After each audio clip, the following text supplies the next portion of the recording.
គាត់កាត់សក់ឲ្យភ្ញៀវដោយយកចិត្តទុកដាក់គាត់ជាជនជាតិចិនដីគោខេត្តចាំងស៊ីគាត់ឈ្មោះហឺអៃមេ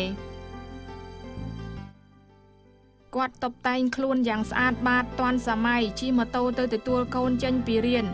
ត្រឡប់ទៅហាងកាត់សក់វិញរៀបចំម្ហូបឲ្យកូនសិនទើបចាប់ផ្ដើមកាត់សក់ឲ្យភ្ញៀ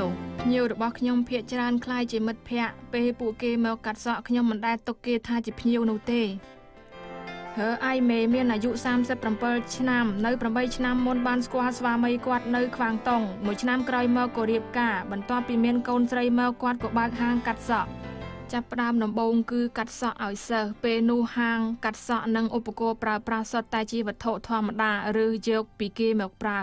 ហើយទិញកន្ត្រៃម៉ាស៊ីនថោកយកទៅកាត់សក់ឲ្យគេក្រោយពីបានប្រាក់ចូលហើយក៏ទិញឧបករណ៍ដែលខ្ញុំត្រូវការប្រើប្រាស់ថ្មីត្បិតឥឡូវនេះប្រាក់ចំណូលបាន 30,000 ទៅ 40,000 យន់ប៉ុន្តែក្រោយពីបានដកថ្លៃឈ្នួលផ្ទះនិងដើមទុនផ្សេងតាមពិតនៅសល់មិនដល់ 20,000 យន់ផងតែគាត់ដើម្បីកូនមិនសោកស្ដាយឡើយពីព្រោះដោយសារកូនខ្ញុំចង់ឲ្យកូនទទួលការអប់រំនៅតៃវ៉ាន់អ្នកធ្លាប់ឆ្លងកាត់ជីវភាពទាំងនេះអ្នកសោកស្ដាយទេខ្ញុំមិនសោកស្ដាយទេពីព្រោះខ្ញុំគិតថាខ្ញុំជានារីម្នាក់ដែលឯករាជ្យភាពមានចិត្តក្លាហានស្វែងរកអាជីពផ្ទាល់ខ្លួនហើយមានភាពជឿជាក់ទៅលើខ្លួនខ្ញុំគិតថាខ្ញុំមិនដាច់ពោះស្លាប់ទេបើទោះបីជាអាជីពនេះមិនគ្រប់គ្រាន់ក្នុងជីវភាពខ្ញុំក៏អាចស្វែងរកអាជីពផ្សេងទៀតដើម្បីទប់ទល់ជីវភាពផ្ទាល់ខ្លួន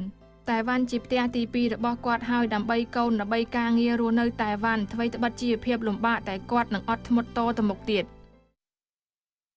ដោយសារអកុសលនិងស្មារតីតស៊ូរបស់គាត់ធ្វើឲ្យមិត្តភ័ក្តិជាច្រើនស៊ីអារម្មណ៍ណាស់ដូច្នេះពួកគេឧស្សាហ៍មកកាត់សក់នៅទីនេះថែមទាំងធ្វើខួបកំណើតឲ្យគាត់ទៀតផងគាត់បាននិយាយថាដោយសារមានពួកគេទើបគាត់មិនឯកា